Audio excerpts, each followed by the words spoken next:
Hello दोस्तों, स्वागत है आपका अपना ही यूट्यूब चैनल ऑनलाइन नव्य एकेडमी के इस नए वीडियो में। और आज हम उत्तराखंड इतिहास यानी गढ़वाल के परमार वंश का इतिहास पढ़ रहे हैं। और परमार वंश का इतिहास से पहले मैंने आपको ललित शाह से लेकर प्रद्युम्न शाह यानी कि अंतिम जो था जब गोरखाओं का आक्रमण होता है गढ़वाल पर, तो उसके बाद गोरखाओं के द्वारा सत्ता हथिया ली जाती है गढ़वाल की। तो यहाँ तक मैंने आपको पढ़ाया था। ठीक है, एक बार मैं इसको थोड़ा सा आपको रिवाइज करवा देता हूँ ललित शाह के बाद का। और उसके बाद हम देखेंगे टिहरी रियासत के राजाओं के बारे में। तो टिहरी रियासत के राजाओं के लिए आपको ट्रिक याद रखनी है कि कौन कौन से राजा रहे हैं और किस किस काल के राजा रहे हैं, उनका क्रम क्या रहा है। ठीक है, वो सारी चीज आपको बताऊंगा एक ट्रिक के माध्यम से। लेकिन अगर आप फर्स्ट टाइम चैनल पर आ रहे तो चैनल को सब्सक्राइब जरूर कर लीजिएगा और बेल आइकन को जरूर प्रेस कर लें। ऑल का नोटिफिकेशन ऑन कर लें और जो भी अपलोड करता हूँ इसका नोटिफिकेशन आपके पास फिर इसके बाद आ जाएगा। ठीक है, तो आपको यहाँ पे ट्रिक याद रखनी है। जो हम बात करेंगे ट्रिक आपकी होगी टिहरी रियासत के लिए। तो टिहरी रियासत के राजाओं के लिए आपको ट्रिक क्या याद रखनी है?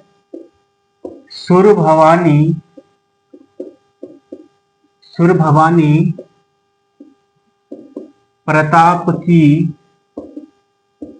कीर्ति नरेंद्र ने मानी। सुरभवानी प्रताप की कीर्ति नरेंद्र ने मानी, ये आपको ट्रिक याद रखनी है। तो टिहरी राजवंश के पहले राजा रहे हैं, शुरू से आपके पास हो जाएगा सुदर्शन शाह। ठीक है, सुदर्शन शाह जिन्होंने 1815 से लेकर 1859 तक शासन किया था। ठीक है, दूसरा रहे हैं भवानी शाह। भवानी से यानी कि भवानी शाह वैसे तो कुछ समय के लिए बड़े पुत्र थे भवानी शाह। सुदर्शन शाह के छोटे पुत्र थे शेर शाह। तो शेर शाह ने कुछ समय के लिए गद्दी हथिया ली थी, लेकिन जब ब्रिटिश सरकार ने हस्तक्षेप किया तो फिर भवानी शाह को राजा बनाया गया। तो मूल रूप से राजा भवानी शाह को माना जाता है। तो भवानी शाह जो कि इन्होंने शासन किया था 1859 से लेकर 1871 तक इन्होंने शासन किया था। ठीक है, दूसरा आपके पास जाएगा। तीसरे आपके आ जाते हैं पी से यानी कि प्रताप शाह यानी कि भवानी शाह के उत्तराधिकारी प्रताप शाह, जिन्होंने 1871 से लेकर 1886 तक शासन किया था। इसके बाद प्रताप शाह के बाद आते हैं कीर्ति शाह। प्रताप शाह के बाद कौन आते हैं? कीर्ति शाह। तो कीर्ति शाह ने 1886 से लेकर 1904 तक शासन किया था। ठीक है, कीर्ति शाह ने 1913 तक, 1904 में तो इन्होंने भूमि बंदोबस्त किया था ना। कीर्ति शाह 1886 से 1913 तक।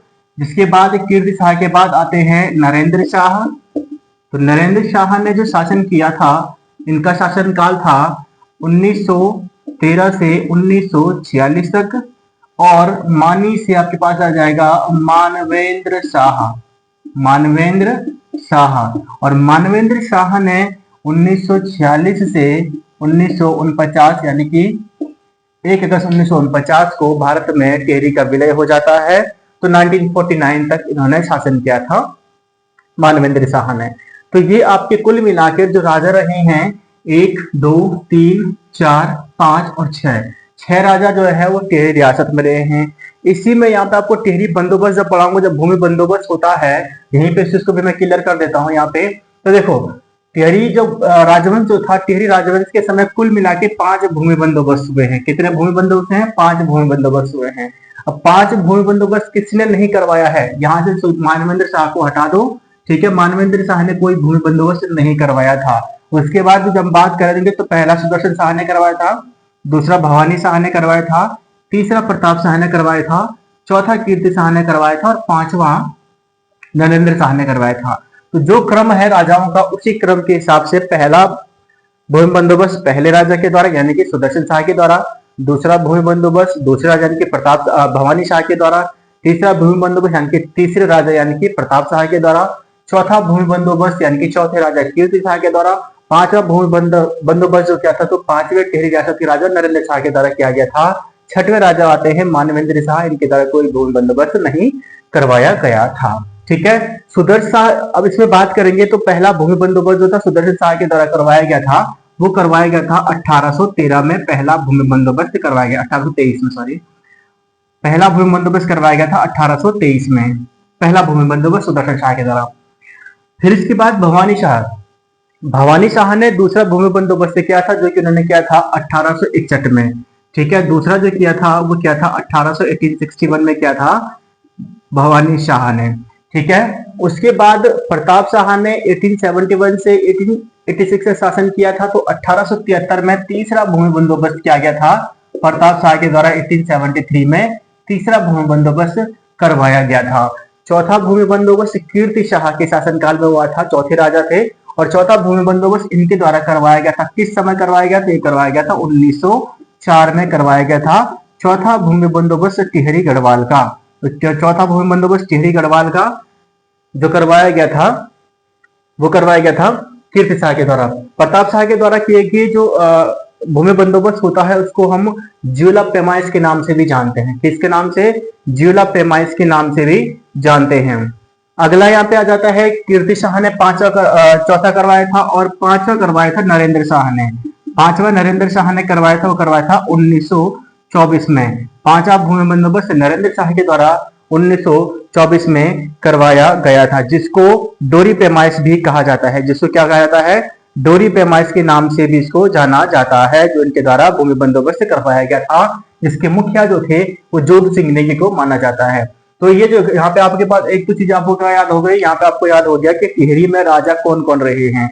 टिहरी के राजा कौन कौन रहे हैं, किसका क्रम कौन सा रहा है। पहले सुदर्शन शाह, दूसरे भवानी शाह, तीसरे प्रताप शाह, चौथे कीर्ति शाह, पांचवे नरेंद्र शाह और छठवें मानवेंद्र शाह। कुल मिलाकर 6 राजा जो है टिहरी रियासत में रहे हैं। वैसे तो परमार वंश के तो 60 राजा हैं, है ना, लेकिन टिहरी रियासत की बात हो रही है, वो हमने छोड़ चुके हैं। वहां पे मैं बताऊंगा, उससे थोड़ा सा ब्रीफ करवा दूंगा यहाँ पे किस तरीके से क्या चीजें होती है यहाँ पे। ठीक है, तो इसके बाद जो 6 राजा रहे हैं, उन 6 राजाओं ने टिहरी रियासत में 5 भूमि बंदोबस्त करवाए थे। किसने नहीं करवाया था? मानवेंद्र शाह ने नहीं करवाया था। बाकी क्रम के हिसाब से देख लो, बस आपको ईयर याद रखना है। बाकी आपको पहला भूमि बंदोबस्त पहले राजा ने, दूसरा भूमि बंदोबस्त दूसरे राजा ने, तीसरा तीसरे राजा ने, चौथा चौथे राजा ने, और पांचवा भूमि बंदोबस्त पांचवा राजा ने कराया था। कब कब करवाया था वो आपको थोड़ा सा यहाँ पे याद जरूर करना होगा। ठीक है, चलिए अब थोड़ा सा यहाँ पे पीछे की तरफ जाते हैं। इससे पहले जो वीडियो हमने देखा था, तो हम डायरेक्टली उठाते हैं ललित शाह से।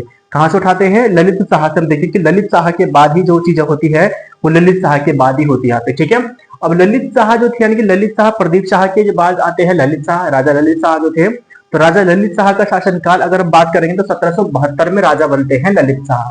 ठीक है, ललित शाह राजा बनते हैं 1772 में, लगभग यही डेट दी जाती है ना। वैसे तो अलग अलग डेट भी आप मिलती है, जैसे कि एटकिंसन अलग बताते हैं, बद्रीदत्त पांडे अलग बताते हैं। ठीक है, तो सॉरी बैकेट अलग बताते हैं और बद्रीदत्त पांडे अलग, सॉरी मुकुंदीलाल और बैकेट अलग बताते हैं, और मुकुंदीलाल अलग स्टेट को बताते हैं। ठीक है, तो हम मोटा मोटी लेके चलते हैं कि 1772 में ललित शाह जो थे वो राजा बने थे। 1772 में ललित शाह जो थे वो गढ़वाल के राजा बने थे। इसी समय गढ़वाल में, तो ये गढ़वाल का वंश है, यहाँ पे एक गढ़वाल है ना। और इसी समय यहाँ पर कुमाऊं में, इसी समय यानी कि इसी टाइम की बात है कि कुमाऊं में एक राजा हुए दीपचंद। कौन हुए थे? दीपचंद। ठीक है, इधर बढ़िया शासन चल रहा था, गढ़वाल में कोई दिक्कत नहीं थी, अच्छा शासन चल रहा था, कोई ऐसी प्रॉब्लम नहीं थी, ललित शाह शासन कर रहे थे। लेकिन कुमाऊं की जो राजनीति है, या कुमाऊं का जो प्रशासन, जो राजनीति थी, वहां पर खलबली मच गई थी। खलबली इसलिए मच गई थी कि दीपचंद का भाई जो था मोहन सिंह रौतेला, अब भाई बोलते कई कई जगह पे भाई बोला जाता है इनके बारे में, है ना, तो कहीं कहीं कुछ और चीज के बारे में इसको संबोधित किया जाता है। तो इसकी, यानी कि इसके रहते जो थे, इसको अपदस्थ कर दिया, यानी कि गद्दी से हटा दिया मोहन सिंह रौतेला। किसने? मोहन सिंह रौतेला ने दीपचंद को गद्दी से हटा दिया और स्वयं वो कुमाऊं का राजा बन गया। जब राजा बना कुमाऊं का दीपचंद, ठीक है, और इसने हर्षदेव जोशी को क्या किया था? बंदी बना लिया था। ठीक है, कुमाऊं का शासक बना और हर्षदेव जोशी को बंदी बना लिया, लेकिन वो किसी प्रकार से बच गया था। ठीक है, ये चीज, दो चीज हम यहाँ पे पढ़ेंगे। यहाँ पे इसमें थोड़ा सा इस चीज को इस तरीके से बांट देते हैं यहाँ पे। इसको मैं थोड़ा सा हटा देता हूँ ताकि कंफ्यूजन ना हो, है ना। कुछ चीजें आपने नोट कर लिया होगा, ये चीज यहाँ पे तो नोट कर ली होगी आपने, है ना। तो इसको थोड़ा सा हटा देते हैं यहाँ पे सब। बाकी ये तो हमारे ट्रिक है, इससे तो हम पूरा पढ़ेंगे इसको। तो आज हम 3 राजाओं के बारे में पढ़ेंगे, अगले 3 राजाओं के बारे में आपको नेक्स्ट वीडियो में बताऊंगा। तो इन 3 राजाओं के बारे में यहाँ पे पढ़ने वाले हैं अभी, ठीक है। तो चलिए ठीक है। मोहन सिंह रौतेला ने यहाँ पर गद्दी हत्या ली और जो हर्षदेव जोशी था उसको बंदी बना लिया था। हर्षदेव जोशी का बख्शी यानी कि दीवान हुआ करता था दीपचंद का, ठीक है। तो उसको गद्दी से हटा दिया और मोहन सिंह रौतेला स्वयं क्या हो गया, गद्दी पे बैठ गया था दीपचंद को हटाकर, ठीक है।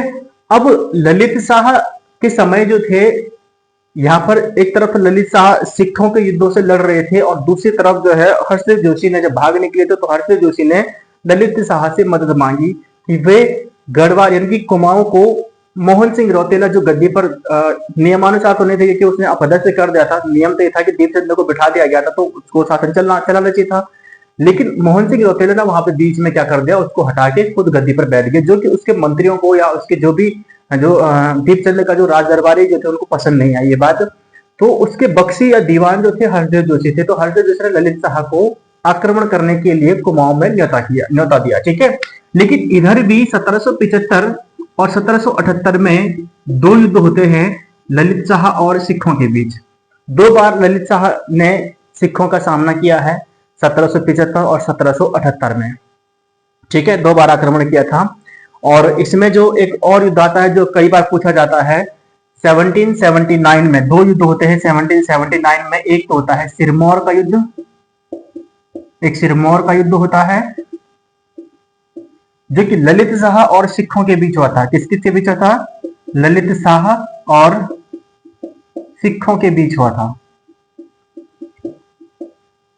और दूसरी तरफ इधर मोहन सिंह रौतेला ने गद्दी हत्या ली थी, तो हर्षदेव जोशी ने क्या किया कि इससे मदद मांगी ललित शाह से कि वे आए और मोहन सिंह रौतेला को हराकर हमें हमारा राज्य वापस दिलाएं, ठीक है। तो फिर यहां से क्या किया कि ललित शाह ने अपनी सेना भेजी मोहनचंद के खिलाफ, जिसके बाद बगवाली पोखर का युद्ध होता है। बगवाली पोखर का युद्ध होता है, बगवाली पोखर का युद्ध,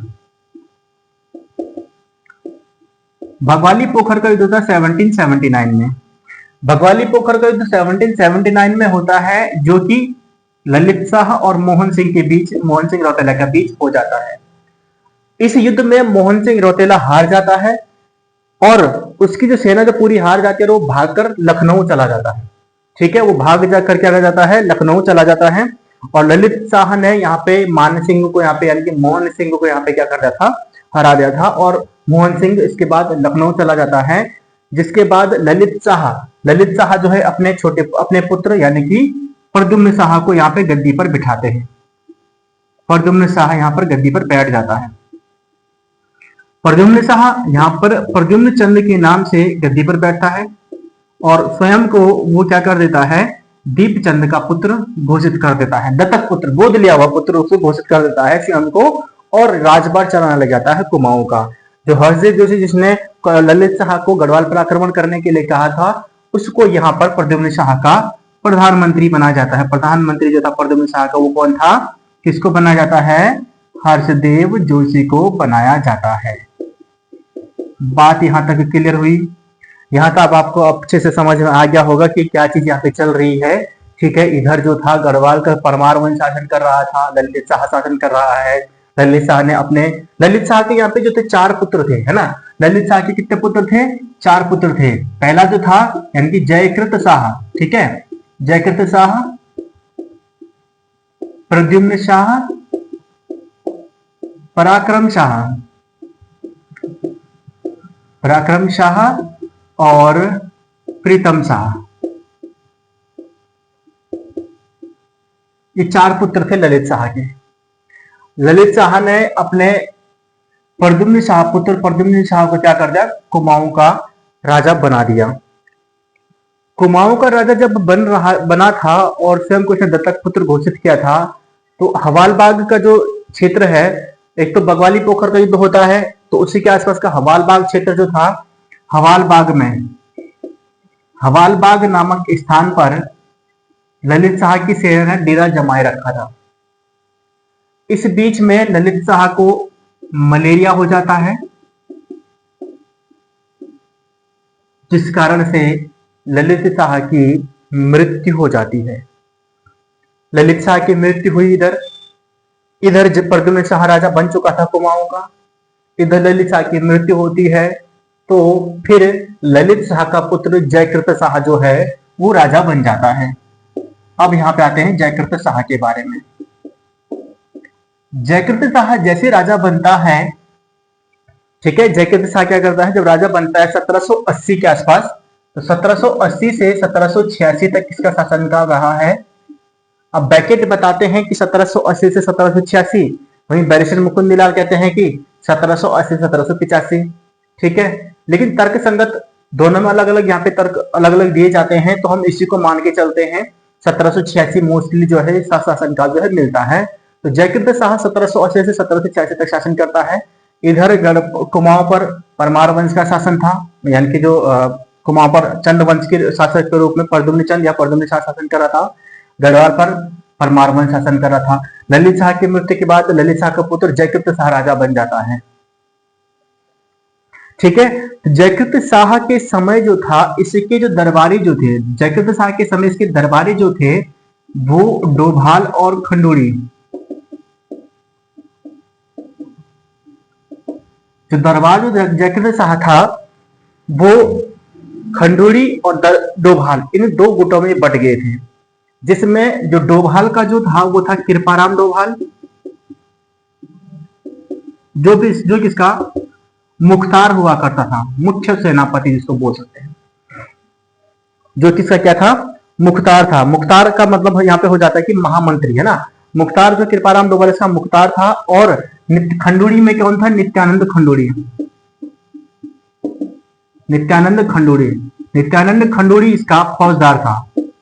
नित्यानंद खंडूरी इसका क्या था, फौजदार था। फौजदार का मतलब यानी कि जो सेना का जो होता है प्रमुख होता है फौजदार, है ना। तो फौजदार जो था ये नित्यानंद खंडूरी था। इनके बीच में एक संघर्ष शुरू हुआ। इनके बीच में क्या हुआ, एक संघर्ष शुरू होता है, जिस वजह से कृपाराम डोभाल ने जनता पर बहुत सारी लापरवाही यानी कि सख्ती बरती उस टाइम पे, और एक तनावपूर्ण माहौल जो था वो जनता यानी कि टिहरी की जनता में, या श्रीनगर की जनता, श्रीनगर बोलेंगे अभी तो, टिहरी तो आया नहीं था, श्रीनगर की जनता या परमार वंश की जनता पर बहुत अधिक तानाशाही कह सकते हैं कि तानाशाही प्रवृत्ति जो है वहां पर कृपाराम डोभाल की हो गई थी। जिसके बाद यहां पर एक और हुए थे, जयदेव डंगवाल वजीर हुआ करते थे उस समय। तो नेगी जाति के लोगों ने क्या किया कि नेगी जाति के लोग जो थे इन्होंने एक व्यक्ति को बुलाया था दून घाटी से, ठीक है। इन्होंने एक व्यक्ति को बुलाया, दून का फौजदार जो था, है ना, दून के फौजदार। तो दून का फौजदार था वो था घमंड सिंह।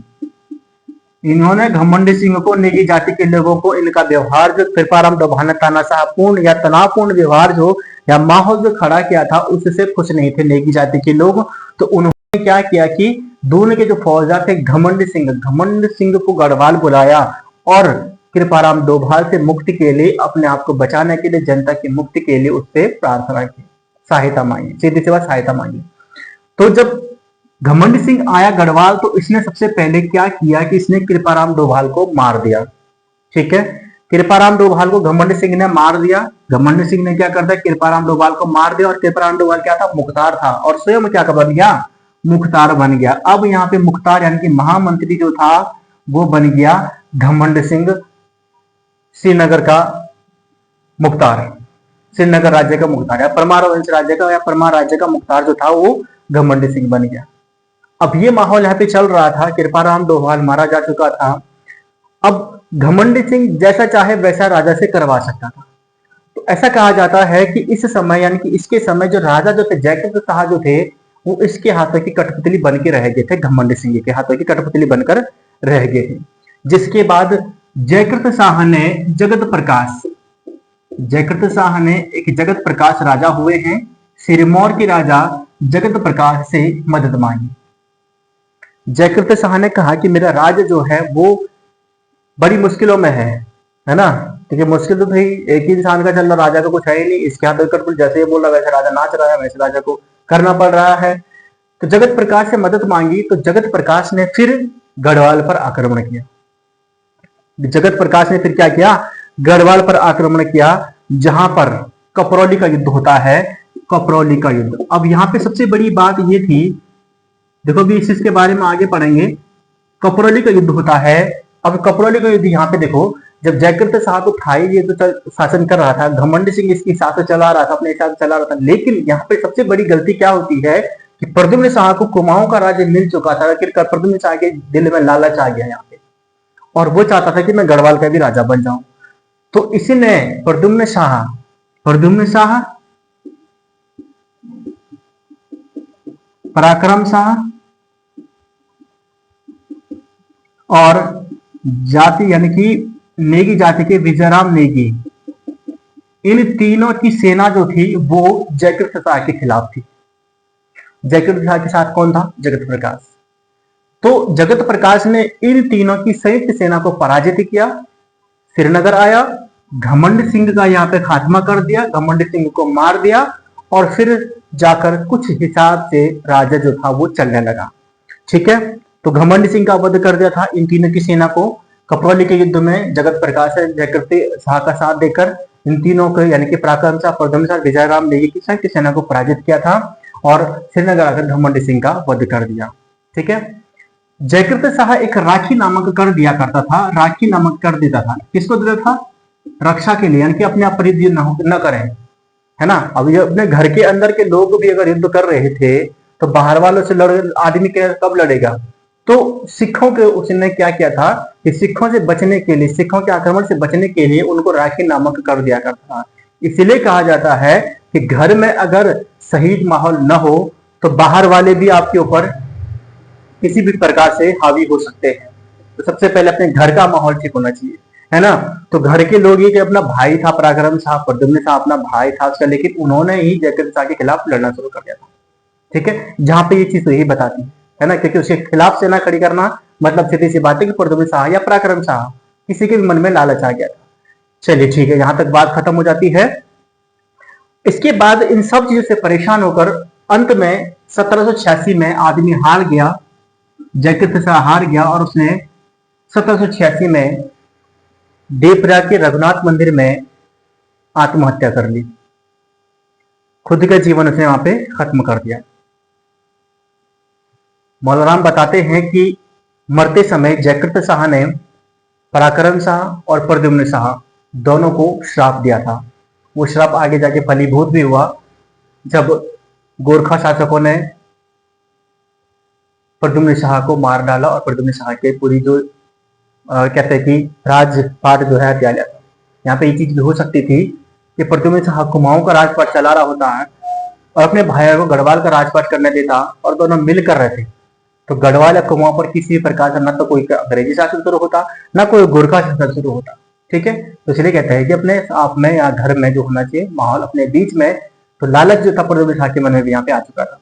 तो 1786 में जब मृत्यु हो जाती है जयकृत शाह की, तो पराक्रम शाह को नहीं बैठाता, फिर प्रद्युम्न शाह यहाँ पे गलती करता है। ठीक है, प्रद्युम्न शाह ने गलती यहाँ पे फिर ये की कि पराक्रम शाह को न बैठाकर वो स्वयं फिर गढ़वाल की तरफ भाग गया। इधर वो फिर गढ़वाल की तरफ भाग गया प्रद्युम्न शाह। ठीक है, प्रद्युम्न शाह जब गढ़वाल की तरफ भागा तो प्रद्युम्न शाह ने गढ़वाल की जो गद्दी भी है वो भी हथिया ली।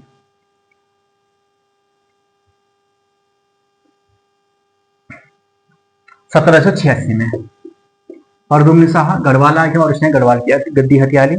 ठीक है, और गद्दी जब उसने हथियाई तो यहाँ पे सबसे मेन बात ये होती है कि जब उसने गद्दी यहाँ पे हथियाई थी तो उधर कुमाऊं का शासन जो था, कुमाऊं की गद्दी खाली हो गई। ठीक है, कुछ रूप से संयुक्त रूप से जो है, संयुक्त रूप से हम कह सकते हैं कि गढ़वाल और कुमाऊं का राजा जो है प्रद्युम्न शाह कुछ समय रहा। अब ये वो यहाँ आ गया था, वहां पर उसने हरदेव जोशी को अपना प्रधानमंत्री के रूप में कहा कि आप यहाँ पे राजपाट चलाओ, मैं चला गढ़वाल। ठीक है, मेरे को अपने भाइयों का भी हिस्सा वहां पे खाना है ना, यहाँ तो मेरा हिस्सा है, वहां का भी करना है, उसको भी लेना है, यही लालच ही चीज होती है ना। तो संयुक्त रूप से दोनों जगह जो था शासन करने लगा प्रद्युम्न शाह। प्रद्युम्न शाह जब शासन कर रहा था तो इधर मोहन सिंह रौतेला फिर जाग गया। इसे ये लगा कि कुमाऊं की गद्दी अभी क्या है, खाली है, क्यों ना इस पर फिर से कब्जा कर लिया जाए। और फिर से मोहन सिंह रौतेला ने कुमाऊं की गद्दी पर आक्रमण किया और इस पर फिर से इसने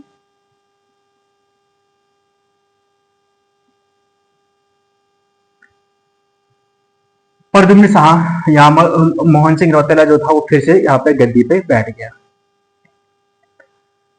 इसके बाद हवाली बाग का युद्ध होता है, जहां पर जो पालीगांव का युद्ध होता है। हरदेव जोशी ने फिर अपनी सेना इकट्ठी की और हरदेव पूरी सेना इकट्ठी की और मोहन सिंह को मरवा दिया, मोहन सिंह रौतेला को हटा दिया गद्दी से, यानी कि मरवा दिया। और फिर दीपचंद के पुत्र शिवचंद को गद्दी पे बिठाया। ये कुमाऊं का पढ़ रहे हैं यहाँ पे। पहले तो प्रद्युम्न शाह के साथ युद्ध होता है, जयकृत के साथ युद्ध होता है मोहन सिंह का। प्रद्युम्न शाह राजा बनता है, प्रद्युम्न शाह गढ़वाल आ चुका है। अब इधर फिर गद्दी खाली पड़ जाती है कुमाऊं की, तो मोहन सिंह रौतेला फिर गद्दी हथिया लेता है ना। फिर जो हरदेव जोशी है वो पूरी सेना संगठित करता है और मोहन सिंह रौतेला को हरा देता है और शिवचंद को गद्दी पे बिठा देता है। इसी को मिट्टी का महादेव भी कहते हैं, जो शिवचंद है इसको मिट्टी का महादेव भी कहा जाता है। ठीक है, तो शिवचंद यहाँ पे गद्दी पर बैठा, तो इस बीच मोहन सिंह का भाई था लाल सिंह। मोहन सिंह का भाई था लाल सिंह, इसने क्या किया, कुमाऊं पर हमला कर दिया, दीपचंद पर हमला कर दिया और फिर अपनी गद्दी जो थी कुमाऊं की वो गद्दी हथिया ली और उसकी जगह पर, शिवचंद की जगह पर मोहन सिंह के पुत्र महेंद्र चंद को गद्दी पर बिठाया।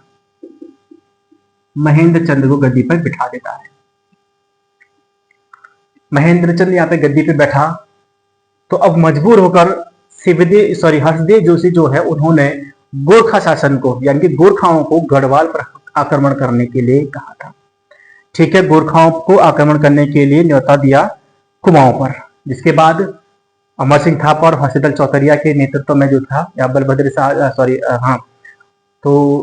थापा के नेतृत्व में आक्रमण जो हुआ था, हर्षदल चौतरिया जो वहां मुख्य रूप से थे। ठीक है, तो उनके द्वारा हर्षदल चौतरिया और अमर सिंह थापा के द्वारा जब आक्रमण किया जाता है तो फरवरी 1790 में जो कुमाऊं जो है वो गोरखाओं के अधीन चला जाता है, कि महेंद्र चंद को तो मार देते हैं, हर्षदल भी खत्म हो जाता है ना। तो यहाँ पे क्या हो जाता है, महेंद्र चंद को अंतिम राजा, 60वां राजा जो था, अंतिम राजा जो था महेंद्र चंद जो था, उसको मारकर कुमाऊं पर तो हो गई है गढ़वाल गोरखा शासन की शुरुआत। ठीक है, गोरखा शासन आ गया यहाँ पे। अब आ जाते हैं हम कुमाऊं में, गढ़वाल में अपने। ठीक है, तो गढ़वाल में हमने छोड़ा था कहाँ पे, प्रद्युम्न शाह तक हमने छोड़ा था।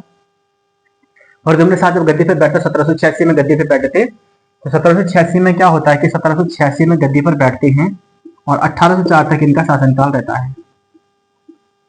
जैसे ही 1790 में गोरखा यहाँ पर कुमाऊं को अपने कब्जे में करते हैं, तो गढ़वाल पर भी उनकी नजर जाती है और गढ़वाल पर भी क्या करते हैं, वो युद्ध कर देते हैं। 1791 में गढ़वाल पर भी आक्रमण कर देते हैं।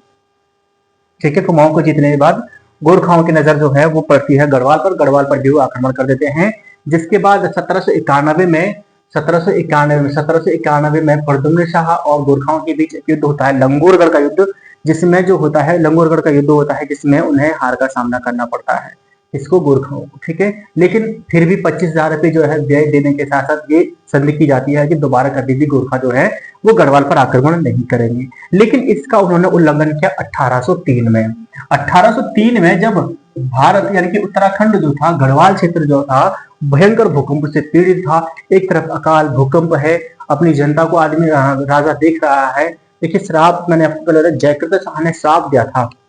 ठीक है, अब वो कितनी बात सही है नहीं है, लेकिन ये बात तो सही है कि दूसरे का हक लेने छीनने के लिए प्रद्युम्न शाह कुमाऊं की गद्दी से गढ़वाल की गद्दी पे आया था, है ना। चुपचाप चला लेता हूँ शासन, दोनों भाई अलग अलग कर लेते। ठीक है, चले कोई नहीं, चीजें जो बाद की बात है, जो चीजें बीत गई सीधी, हम हिस्ट्री पढ़ रहे हैं तो हम उसके बाद हिसाब से डिस्कस करेंगे। 1803 में जब यहाँ पे आक्रमण हुआ तो उसको फिर यहाँ पर सारी चीजें 1803 में जो आक्रमण जो है हर्षदल चौतरिया और अमर सिंह थापा, इन दोनों के नेतृत्व में जब आक्रमण किया गया तो गढ़वाल जो थे यानी कि प्रद्युम्न शाह जो भागकर सहारनपुर चले गए थे। ठीक है, तो भाग चले गए थे ऐसे क्योंकि अपनी जान भी उनको बचानी थी। कि बहुत ज्यादा जो यहाँ पर हड़कंप जो मचा दिया गया था गोरखा सैनिकों के द्वारा, जो उनके द्वारा यहाँ पर मारकाट, जो हम गोरखाली जो बोलते हैं नॉर्मली भाषा में, जो गोरखाओं का शासन रहता है। तो यहाँ पे जो था प्रद्युम्न शाह 1803 में जब आक्रमण करते हैं प्रद्युम्न शाह पर, गोरखा जो थे और जीत जाते हैं और गढ़वाल का काफी क्षेत्र जो है वो अपने कब्जे में कर लेते हैं। ठीक है, यहां तक आपको बात समझ में आ गई होगी। इसके बाद बात आती है प्रद्युम्न शाह फिर जो है अपनी सेना इकट्ठी करते हैं। 1803 में तो हार चुके थे, फिर अपनी सेना को संगठित करते हैं। ऐसा कहा जाता है कि सहारनपुर जाकर जो उन्होंने अपने जो थे, जो रियासत, जो अपना राजपाट जो होता था, राज सिंहासन जिसको बोलते हैं, वो तक उनको बेचना पड़ा था, घर के जेवर तक उनको बेचने पड़े थे। तब जाके उन्होंने एक सेना संगठित की थी। सेना संगठित करने के बाद फिर 14 मई 1804 को 14 मई 1804 को यहाँ पर एक युद्ध होता है जिसको नाम जानते हैं खोड़बुड़ा का युद्ध। खोड़बुड़ा का युद्ध जो है वो प्रद्युम्न शाह और गोरखाओं के बीच हुआ था, जिसमें प्रद्युम्न शाह वीर गति को प्राप्त होते हैं, प्रद्युम्न शाह को मार दिया जाता है और गढ़वाल पर भी इस प्रकार से यहाँ पर शासन हो जाता है गोरखाओं का। यहां तक आपको बात क्लियर है। अब हम यहाँ से आगे पढ़ेंगे टिहरी रियासत के बारे में। ठीक है, सुदर्शन साहब, ये चीज अभी तो पहला था, थोड़ा सा ब्रीफ होना बहुत जरूरी है क्योंकि पीछे मैंने चीजें पहले बताई थी, वीडियो में मैंने पढ़ाया है चीजें, पर मैंने वहां पे सिर्फ आपको स्क्रीन रिकॉर्ड करके ही वहां पे बताया था। मुझे लगा कि इससे पहले क्या चीज हुई थी थोड़ा मैं डिस्कस कर लूं, तो उसके बाद ही हमारा प्रॉपर तरीके से समझ में आएगा कि क्या चीजें हुई, फिर क्यों हम टिहरी चलेंगे, क्यों श्रीनगर से टिहरी आ गए। ठीक है, अब गढ़वाल और कुमाऊं दोनों साइड जो है गोरखाओं का शासन चल रहा था। प्रद्युम्न शाह के पुत्र थे प्रीतम शाह और सुदर्शन शाह। बड़ा पुत्र था सुदर्शन शाह। ठीक है, तो प्रद्युम्न शाह का पुत्र आता है सुदर्शन शाह। प्रीतम शाह को तो गोरखाली जो थे वो क्या चले गए, नेपाल लेके चले गए, उसको नेपाल लेके चले गए। लेकिन सुदर्शन शाह जो थे वो भाग गए और हरिद्वार पहुंच गए।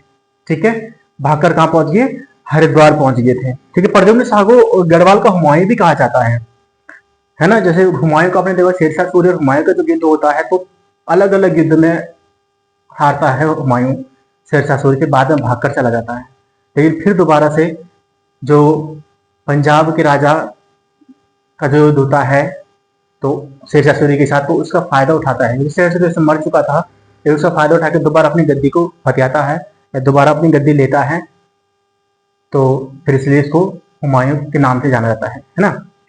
इसलिए प्रद्युम्न शाह को भी गढ़वाल का हुमायूं कहा जाता है।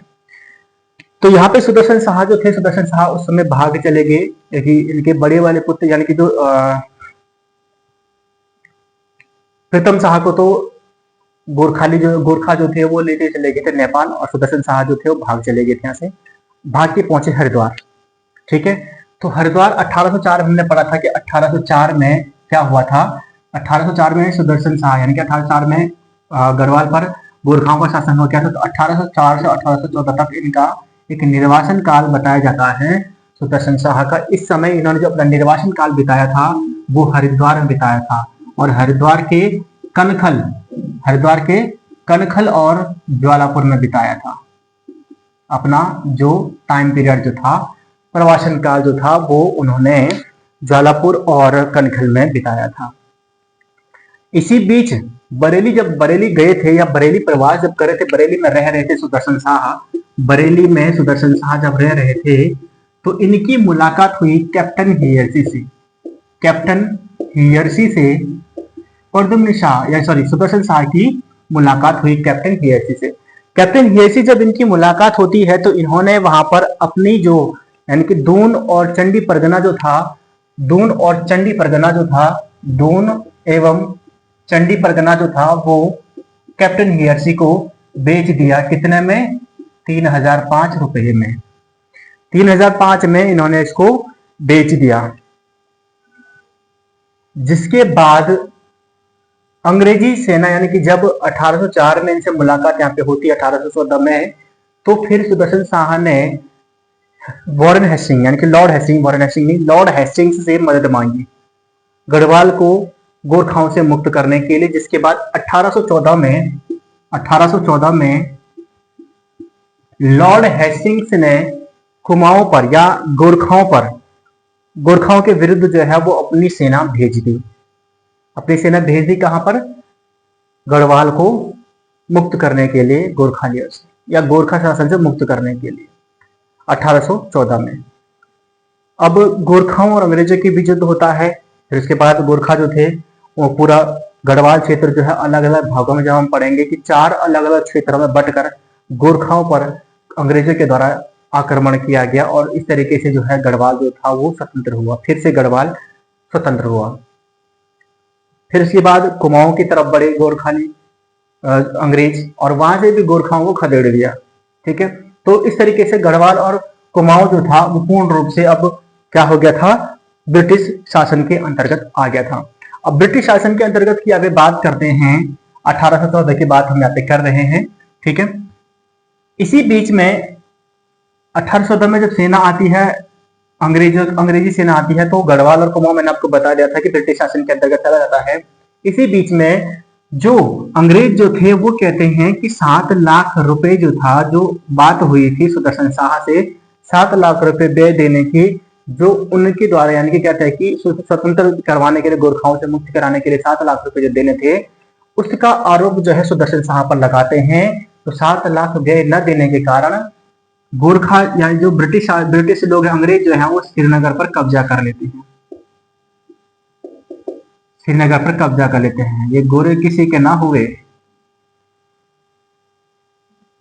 सुदर्शन शाह ने मदद मांगी थी, मदद तो थी, स्वतंत्र भी कराया, लेकिन उसके बदले उनका राज्य ही अपने कब्जे में ले लिया सुदर्शन शाह का अंग्रेजों ने। चलिए यहां तक बात तो क्लियर हुई। मजबूर होकर सुदर्शन शाह को अपनी राजधानी टिहरी ले जानी पड़ी। 28 दिसंबर 1815 को 28 दिसंबर 1815 को सुदर्शन शाह अपनी राजधानी जो है वो टिहरी लेके चले जाती है, यानी कि स्थानांतरित कर देते हैं टिहरी में, जिसको टिहरी रेस्टोरेशन डे के रूप में मनाया जाता है। रेस्टोरेशन डे के रूप में मनाया जाता है 28 दिसंबर 1815 को। ठीक है, तो यहां से अब हम बात हमारी चलेगी टिहरी रियासत की, है ना। अब टिहरी आ गए हम, श्रीनगर खत्म, श्रीनगर पे हम ब्रिटिश शासन छोड़ चुके हैं, अब हम आगे है टिहरी। अब टिहरी पे हमारा चलेगा जो 3 राजाओं के बारे में पढ़ने वाले हैं हम, सुदर्शन शाह, भवानी शाह, प्रताप शाह, वो इसी में पढ़ेंगे। ठीक है, वीडियो ज्यादा लंबा ना हो, कोशिश कर रहा हूँ जल्दी जल्दी हो जाए, लेकिन थोड़ा एक्सप्लेनेशन करने में टाइम लग जाता है, इसलिए थोड़ा वीडियो लंबा हो सकता है, लेकिन आपको बहुत मजा आ रहा होगा इस टॉपिक को पढ़ने में। कोशिश यही है कि आपको प्रॉपर तरीके से एक एक डाउट आपके क्लियर हो सके यहाँ पे। ठीक है, चलिए बहुत बढ़िया। अब आगे देखते हैं। 7 लाख रुपए व्यय नहीं देने के कारण श्रीनगर पर कब्जा जो है वो कर दिया गया था। सुदर्शन शाह ने अपनी राजधानी 28 दिसंबर 1815 को टिहरी लेके चले गए थे, जहां पे टिहरी में सुदर्शन शाह ने 700 रुपए में 30 छोटे छोटे घर बनवाए अपनी जनता के लिए। जो राजा के साथ गए तो उनके अपनी जनता के लिए, अपनी प्रजा के लिए, जितने भी लोगों ने उनके लिए रहने के लिए 30 छोटे छोटे घर बनाए और प्रत्येक घर पर सालाना 3 रुपए टैक्स लगाया। 3 रुपए का टैक्स, वार्षिक टैक्स जो यहाँ पे लगाया था। ठीक है, कर लगा दिया 300 रुपए वार्षिक, 3 रुपए वार्षिक कर जो है वो लगाया गया था अंग्रेजों के द्वारा। 1817 में जो प्रथम शाह जो थे नेपाल को लेके चले गए थे, जो नेपाल पर भी आक्रमण किया गया, तो 1817 में इसको भी वापस गोरखालियों ने भेजा था। 1817 में टिहरी जो थे वो भी पहुंच चुके थे प्रथम शाह भी। अब यहाँ पे एक संधि होती है गोरखाओं और सुदर्शन शाह के बीच 4 दिसंबर 1820 को। 4 दिसंबर 1820 को सुदर्शन शाह और अंग्रेजों के बीच एक संधि होती है, जहां पर अंग्रेज या ब्रिटिश सरकार जो है टिहरी रियासत पर सुदर्शन शाह के पूर्वजों का जो शासन है वो स्वीकार करती है। टिहरी राज पर क्या करती है कि सुदर्शन शाह के पूर्वजों का शासन जो है वो स्वीकार करती है। ठीक है, इसी बीच में 1824 में एक टिहरी में एक राज्य और जोड़ा जाता है, रवाई परगना। रवाई परगना जो है वो टिहरी राज्य में इसका विलय किया जाता है 1824 में हो जाता है। टिहरी राज्य में इसका विलय 1824 में हो जाता है। 1842 में जो टिहरी का जो राजवंश जो था 1842 में, तो टिहरी का प्रतिनिधित्व जो था वो कुमाऊं कमिश्नरी के अंतर्गत आ जाता है 1842 में। तो 1842 में टिहरी रियासत में जो ब्रिटिश सरकार का जो राजनीतिक प्रतिनिधित्व जिस कह सकते हैं कि टिहरी रियासत में जो राजनीतिक यानी कि जो प्रतिनिधित्व के रूप में नियुक्त किया जाता है कुमाऊं कमिश्नर को 1842 में। ठीक है, इसी बीच में सर मूरक्राफ्ट जो है वो टिहरी आते हैं। ठीक है, 1820 में ही मूरक्राफ्ट जो है वो टिहरी आते हैं और टिहरी में उन्होंने सुदर्शन शाह को उसके कला प्रेमी होने के कारण उसको नाम दिया कलाविदों का शिरोमणि। तो सुदर्शन शाह को कलाविदों का शिरोमणि किसने कहा था? ये कहा था मूरक्राफ्ट ने कहा था। ठीक है, ध्यान रखिएगा किसने कहा था? मूरक्राफ्ट ने। सर मूरक्राफ्ट जो ब्रिटिश पर्यटक जो थे वो आए थे, टिहरी घूमने आए थे, तो उन्होंने सुदर्शन शाह को कलाविदों का शिरोमणि कहा है, क्योंकि कला प्रेमी थे सुदर्शन शाह, क्योंकि उसने चैतू मान को मौलाराम को संरक्षण प्रदान किया था। उनकी कला के को क्या करते थे कि इज्जत एक रिस्पेक्ट देते थे। बाद में बसते मौलाराम को अलग हो जाता है उन चीजों में, तो उसको मूरक्राफ्ट के द्वारा सुदर्शन शाह को कलाविदों का शिरोमणि कहा गया। वहीं अजब राम जो है सुदर्शन शाह को दाता ज्ञाता सूरमा कहते हैं। क्या कहते हैं? दाता ज्ञाता सूरमा कहते हैं। भजन राय कवि सुदर्शन शाह को दृढ़ वचन वाला राजा कहते हैं, जबकि भक्त दर्शन कहते हैं कि सुदर्शन शाह जो थे वो एक योग्य राजा थे और प्रजावत्सल राजा थे, यानी कि प्रजावत्सल जो थे यानी कि प्रजा से प्रेम करने वाले राजा थे। ठीक है, चलिए ठीक है। 1857 की क्रांति जब होती है, 1857 की जब क्रांति हुई है, सब लोग जानते हैं कि ब्रिटिश भारत के या ब्रिटिश के खिलाफ सबसे पहले जो शुरुआती स्वतंत्रता संग्राम जो होता है 1857 का होता है ना। तो 1857 की जब क्रांति हो रही थी तो सुदर्शन शाह ने अंग्रेजों के साथ यहाँ पे अंग्रेजों की सहायता की और अंग्रेजों के साथ उन्होंने अपनी सेना को भी सम्मिलित करवाया। ठीक है, बहुत सारी चीज यहाँ पे हो सकती है। अब हम इस चीज को एक तरफ अगर हम देखें कि भारत की स्वतंत्रता हो रही थी लेकिन अपने ही लोग जो थे अंग्रेजों का साथ दे रहे थे, ऐसे और भी हैं। ठीक है, तो चलो ठीक है। तो यहाँ पर अंग्रेजों ने जो था यहाँ पे साथ दिया, सुदर्शन शाह ने अंग्रेजों का साथ दिया और उसमें जो गढ़वाल के जो जितने भी यहाँ पे सैनिक गए थे उन्होंने अपना लोहा मनवाया वहां पर और इसको दमन 1857 क्रांति को दमन करने में बहुत सारे योगदान वहां पे दिया था, जिससे खुश हो गया था, जिससे ब्रिटिश शासन जो था वो खुश हो गया था और वो चाहते थे बिजनौर प्रांत को देना, बिजनौर प्रांत देना चाहते थे गिफ्ट में, क्योंकि उन्होंने सुदर्शन शाह की सेना ने अपना यहाँ पे जो शौर्य दिखाया था और जो साथ दिया था अंग्रेजी शासन का, उससे खुश होकर अंग्रेज चाहते थे सुदर्शन शाह को बिजनौर प्रांत देना। लेकिन सुदर्शन शाह चाहते थे कि उनको क्या मिले? अपना पुराना श्रीनगर वापस मिल जाए और देहरादून वापस मिल जाए। तो अब इसके बारे में बात करते हैं। लेकिन इसी बीच में 1859 में, ठीक है 1859, अब यहाँ पे थोड़ा मैं इसको चेंज कर देता हूं। इनका शासन काल रहा है 1815 से 1859 तक। मैंने आपको पहले बताया था जब मैंने आपको ट्रिक पे समझाया था। 1859 में सुदर्शन शाह की मृत्यु हो जाती है। तो फिर कहां से मिलेगा श्रीनगर? श्रीनगर तो मिला ही नहीं, अब तो टिहरी में रहना पड़ेगा। चलिए ठीक है, टिहरी में चल रहे थे तो टिहरी में ही कुछ कार्य जो थे वो सुदर्शन शाह के द्वारा करवाए गए थे, जो क्वेश्चन जो है आपके बनते हैं एग्जाम में, जिससे रिलेटेड क्वेश्चन आपके बन सकते हैं। तो चलिए ठीक है, उन क्वेश्चंस को भी देख लेते हैं कैसे कैसे क्वेश्चन आपके बनेंगे। तो सबसे पहला बनता है, सुदर्शन शाह ने अपने गांवों की व्यवस्था को ठीक रखने के लिए उन्होंने गांव में कमेर और सयाना की नियुक्ति की थी। ठीक है, गांव में पंचायती राज के लिए जो था, मतलब सीधी सी बात है।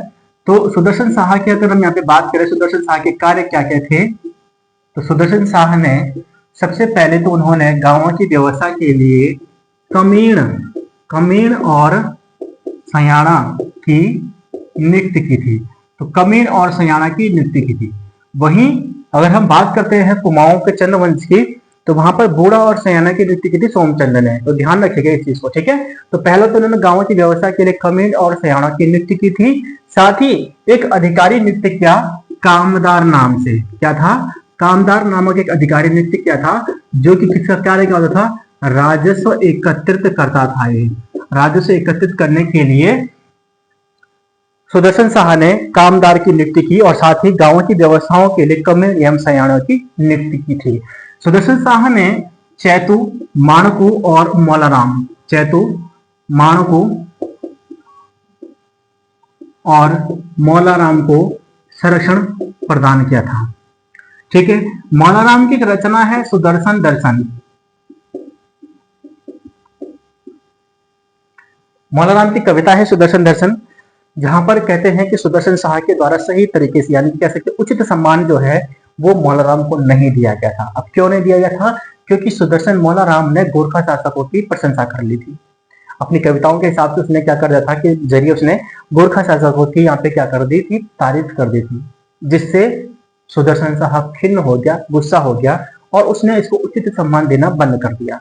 उस बात से आहत होकर मौलाराम ने अपने खिन्न मन जो था, उसका मन खिन्न हो जाता है उस बात को लेके, उस व्यथा को सब बताया हुआ है कविता के जरिए, जहां पर उसने इसकी यहाँ पे कह सकते सुदर्शन शाह की निंदा की हुई है। तो सुदर्शन शाह की निंदा किसमें की है? तो सुदर्शन दर्शन में की गई है, जो कि मौलाराम के द्वारा रचित है। ठीक है, अगले क्वेश्चन शायद पुलिस के एग्जाम में आया हुआ था, समाचार ग्रंथ जो है वो किस भाषा में लिखा गया है? मे भी मेरे को ध्यान आ रहा है, यहीं पे पढ़ा था मैंने या फिर कहां पे पढ़ा था, लेकिन क्वेश्चन पढ़ा था मैंने। ठीक है, तो समाचार ग्रंथ की जो रचना की गई थी वो सुदर्शन शाह के द्वारा की गई थी, जो कि ब्रज भाषा में किया गया है। इसमें ब्रज भाषा में, लेकिन इसके अधिकांश जो शीर्षक हैं वो गढ़वाली भाषा में है। बात आई समझ में? गढ़वाली भाषा में है और ब्रज भाषा में इसको रचा गया है। और उसमें यानी कि इस रचना में उसने स्वयं को, सुदर्शन शाह ने इस रचना में स्वयं को सूरत कवि कहा है। क्या कहा है? सूरत कवि कहा है।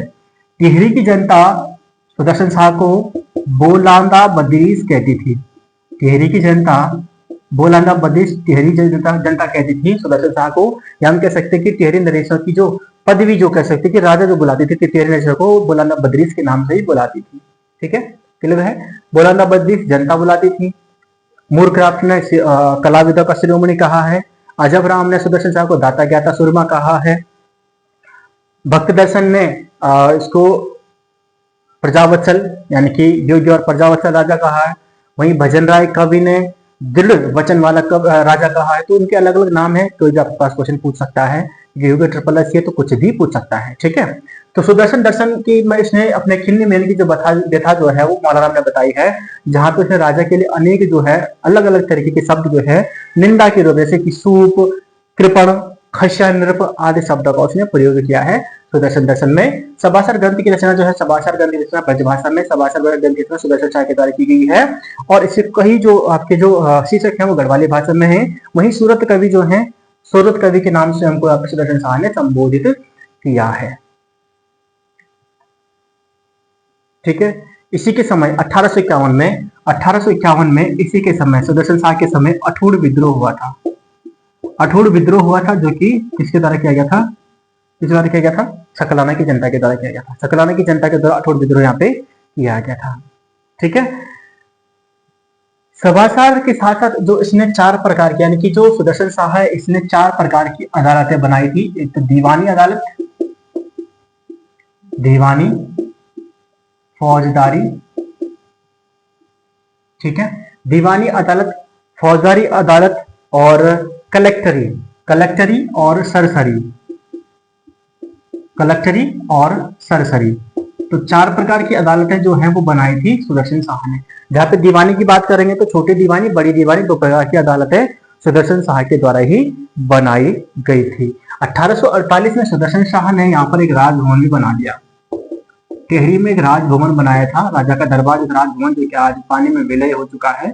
ठीक है, तो राजभवन 1848 बनाया था। तो टिहरी के बारे में जो टिहरी के बताते हैं कि जो राशि जो बताते हैं, सिंह राशि जो थी, और उसके बारे में जो क्या कहता है कि ज्योतिषों ने भविष्यवाणी की थी कि अल्पायु की भविष्यवाणी मतलब की थी, और वो सही भी साबित हुई। 2007-8 में था वो क्या गया था, फिर टिहरी डैम के चलते हुए पानी में विलय हो गया था, है ना।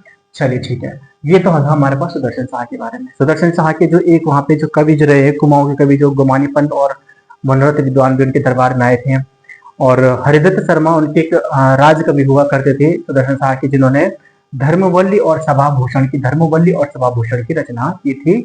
और 1859 में सुदर्शन शाह की मृत्यु हो जाती है। ठीक है, ट्रिक पे आ जाओ। दूसरे राजा कौन है? दूसरे राजा है भवानी शाह। भवानी शाह के बारे में कुछ ज्यादा है नहीं, तो इसको फटाफट से यहाँ पे देखते हैं और फिर हम बात करेंगे प्रताप शाह के बारे में। इससे रिलेटेड क्वेश्चन तो आपके पास प्रताप शाह के बारे में क्वेश्चन लगातार 2-3 एग्जाम में पूछे गए हैं। कौन कौन पूछे गए वो भी बताऊंगा आगे वीडियो में, तो वीडियो को आप देख रहे हैं। आई होप आपको मजा आ रहा होगा, है ना। तो वीडियो को देख रहे हो तो भाई मजा आ रहा तो फिर वीडियो को सब्सक्राइब कर लीजिएगा और शेयर भी जरूर करिएगा। देखिए आप तक ही ना सब तक ये ज्ञान, ये जो नॉलेज है वो आपको पहुंचना चाहिए, जो भी आपके भाई बहन तैयारी कर रहे हैं। ठीक है, चलिए ठीक है। भवानी शाह, जैसे कि मैंने आपको पहले बताया था कि कुछ समय के लिए सुदर्शन शाह के छोटे पुत्र शेर शाह ने गद्दी हत्या ली थी, लेकिन ब्रिटिश शासन के हस्तक्षेप के कारण या ब्रिटिश शासन के हस्तक्षेप के बाद इस गद्दी को यानी कि इस पर जो है भवानी शाह को बिठाया गया था। ठीक है, भवानी शाह ने 1859 से लेकर 1871 तक शासन किया और ये बहुत ही सीधा व्यक्ति था, यानी कि साधु प्रकृति का था,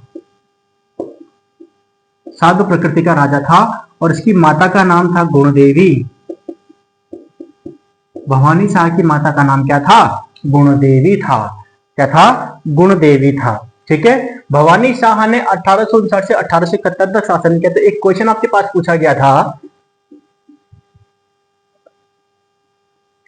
फ्रेडरिक विल्सन को वनों का ठेका दिया जाता है। तो 1860 में फ्रेडरिक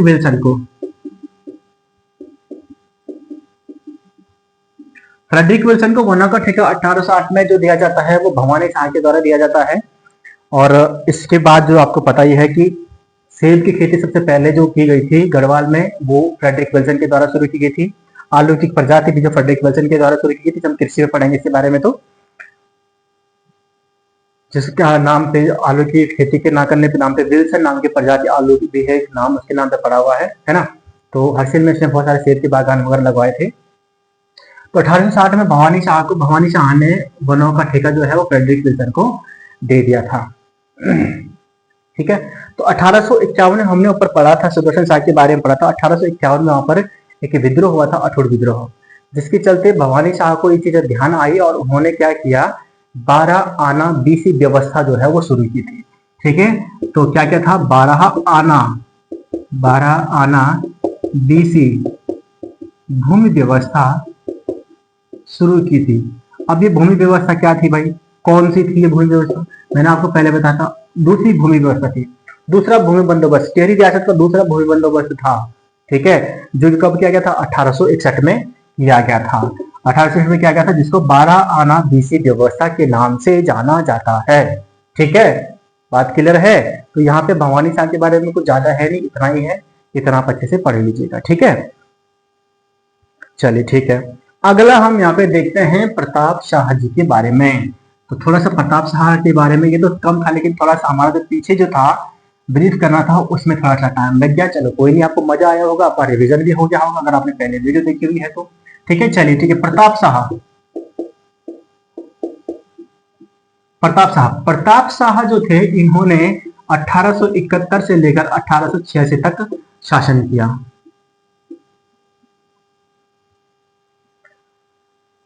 ठीक है, और प्रताप शाह जो थे 1877 में प्रताप शाह ने 1877 में टिहरी में प्रताप नगर नामक एक नगर की स्थापना की थी, जो कि कहां पर स्थित है? जलकुर नदी के तट पर स्थित है। जलकुर नदी के तट पर जो है स्थित है प्रतापनगर। प्रतापनगर की स्थापना प्रताप शाह ने 1877 में जलकुर नदी के तट पर की थी। और प्रताप शाह टिहरी रियासत के पहले राजा थे, ऐसे पहले राजा थे जिन्होंने नाम पर शहर बसाने की प्रथा शुरू की थी।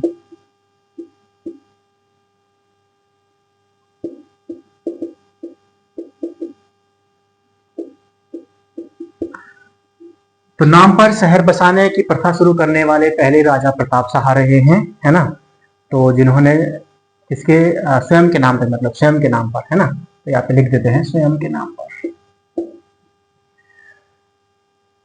प्रतापनगर की स्थापना हो चुकी है। ठीक है, आपके पास क्वेश्चन जो था, अंग्रेजी शिक्षा की शुरुआत पहली बार किसने की थी? खैर अब तो पता नहीं आयोग कैसे पेपर बनाकर कौन सा आंसर ऐसे दे रहे जो आप डिलीट कर दे रहे हैं। लोअर पीसेस का क्वेश्चन था, या तो प्रिंटिंग प्रेस के बारे में था या अंग्रेजी शिक्षा की शुरुआत के बारे में था, दोनों में से एक क्वेश्चन था और ऑप्शन भी सही था कि वहां पे प्रताप शाह ही ऑप्शन में था। ठीक है, फिर भी इसको डिलीट कर दिया गया था। पता नहीं कौन ऐसे लोग हैं जो ऐसे क्वेश्चन पे भी ऑब्जेक्शन लगा देते हैं। मुझे तो इन लोगों को पहले तो पता नहीं चलता ये लोग है कौन ऐसे, और या तो अगर ये लोग सही हैं तो फिर बुक्स में क्यों ऐसी चीजें दे रखी है। ठीक है, तो चलिए ठीक है कि प्रताप शाह के कार्यों के बारे में साथ साथ देख लेते हैं। तो पहली बार प्रथम प्रिंटिंग प्रेस जो थी, पहली प्रिंटिंग प्रेस जो थी, प्रिंटिंग प्रेस जो है वो कहां पर, टिहरी रियासत में प्रताप शाह के द्वारा शुरू की गई थी प्रथम प्रिंटिंग प्रेस। ठीक है, और अंग्रेजी शिक्षा की शुरुआत जो है, पहली बार अंग्रेजी शिक्षा की शुरुआत जो है, अंग्रेजी शिक्षा की शुरुआत जो है वो भी प्रताप शाह के द्वारा टिहरी में करवाई गई थी। टिहरी में प्रताप शाह ने, मैंने पहले बताया था कि 1873 में उसने एक भूमि बंदोबस्त करवाया था, जो कि तीसरा भूमि बंदोबस्त था टिहरी राजवंश का, टिहरी रियासत का, जिसको ज्यूला पैमाइश के नाम से जाना जाता है, जिसको ज्यूला पैमाइश के नाम से जाना जाता है, इसके नाम से ज्यूला पैमाइश के नाम से जाना जाता है। जब भूमि बंदोबस्त पढ़ाऊंगा तो इसके बारे में समझाऊंगा, फिर से हम भूमि बंदोबस्त के बारे में पढ़ेंगे। तो वैसे तो जरूरी है ना टिहरी रियासत का भूमि बंदोबस्त, मैंने पहले वीडियो दे रखा है तो आप वो देख लीजिए इसमें। ठीक है, ज्यूला पैमाइश ने यहाँ पे शुरू किया था, जिसके तहत इसने क्या किया था कि राज्य को इसने 22 पट्टियों में विभाजित कर दिया। क्या कर दिया था, 22 पट्टियों में राज्य को विभाजित कर दिया, 22 पट्टियों में राज्य को विभाजित कर दिया, और प्रत्येक के लिए उसने एक एक कामदार नियुक्त किया। प्रत्येक पट्टी के लिए उसने एक एक कारदार जो है, कारदार नियुक्त किया, जो कि पटवारी के समान होता था। ठीक है, प्रत्येक पट्टी के लिए उसने एक कारदार नियुक्त किया, और ये क्या होता था, कारदार जो होता था वो पटवारी के समान होता था, और इसकी नियुक्ति होती थी 1 वर्ष के लिए।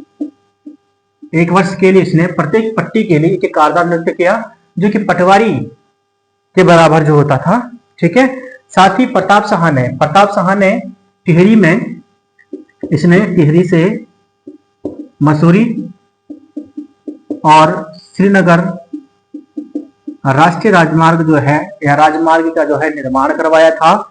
ठीक है, और 1883 में ये क्वेश्चन बहुत इंपॉर्टेंट है, वर्नाक्यूलर मिडिल स्कूल की स्थापना जो है वो की गई थी प्रताप शाह के द्वारा। 1883 में वर्नाक्यूलर मिडिल स्कूल की स्थापना की गई थी टिहरी में, जो की गई थी।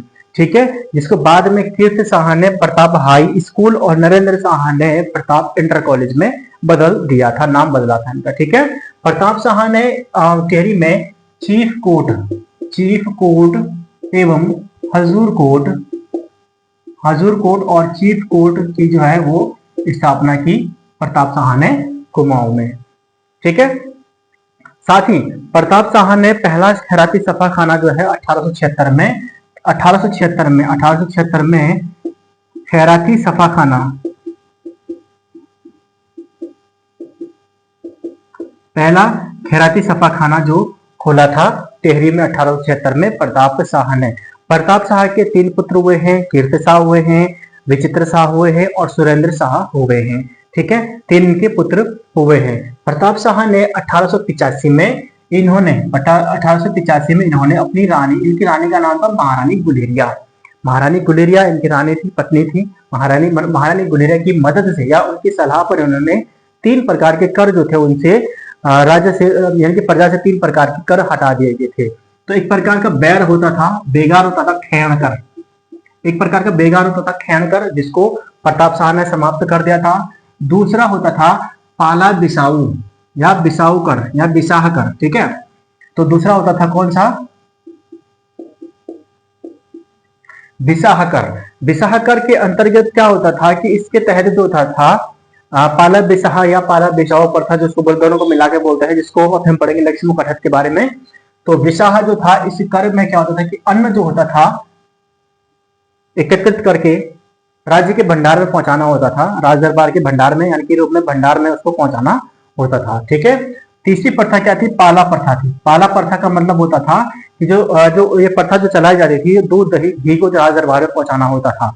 ठीक है, क्लियर है। तो इन तीनों प्रथाओं को 1885 में प्रताप शाह ने अपनी रानी महारानी गुलेरिया, ठीक है, इनकी सलाह पर इन तीनों प्रथाओं को, या कह सकते हैं कि तीनों करों को समाप्त करवा दिया था।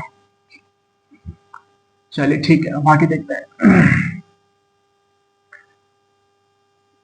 प्रताप शाह ने क्या किया कि इसने शांति व्यवस्था बनाया, राज्य में शांति व्यवस्था बनाने के लिए राज्य को 4 भागों में बांट दिया। अपने राज्य को शांति व्यवस्था बनाने के लिए इसको 4 भागों में बांट दिया। पहला था रवाई,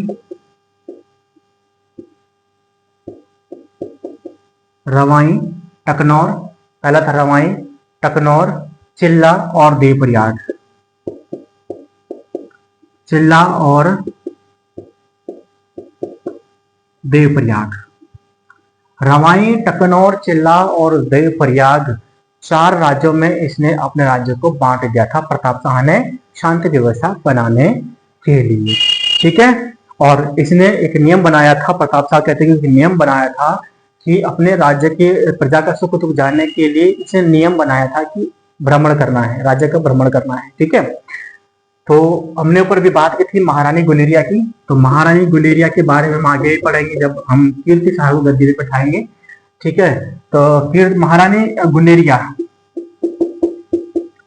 तो महारानी गुलेरिया जो थी वो प्रताप शाह की महारानी थी या पत्नी थी। महारानी गुलेरिया प्रताप शाह की पत्नी थी, जिनका मूल नाम जो था वो था कुंदन देवी।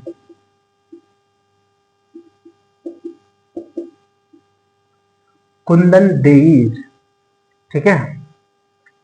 और जो इनका जो रहने वाली थी हिमाचल प्रदेश की रहने वाली थी, है ना, हिमाचल प्रदेश की राजकुमारी थी, हिमाचल प्रदेश के जो मंडी रियासत की रहने वाली थी, ठीक है।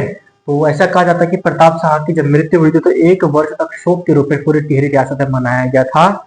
और महारानी जो गुलेरिया हो एकमात्र मतलब रानी ऐसी रही है जिन्होंने काउंसिल ऑफ रीजेंसी की सहायता से राजपाट चलाया था। क्यों चलाया था?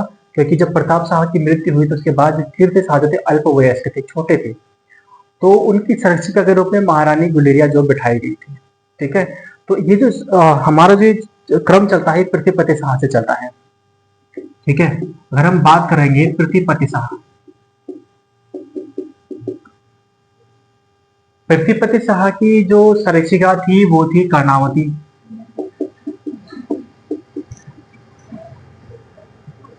ठीक है। पृथ्वीपति शाह के बाद उनका पुत्र आता है मेदिनी शाह। मेदिनी शाह कुछ समय रहता है नहीं, तो उनका पौत्र फतेह शाह राजा बनता है। तो फतेह शाह की संरक्षिका रही है रानी कटौची,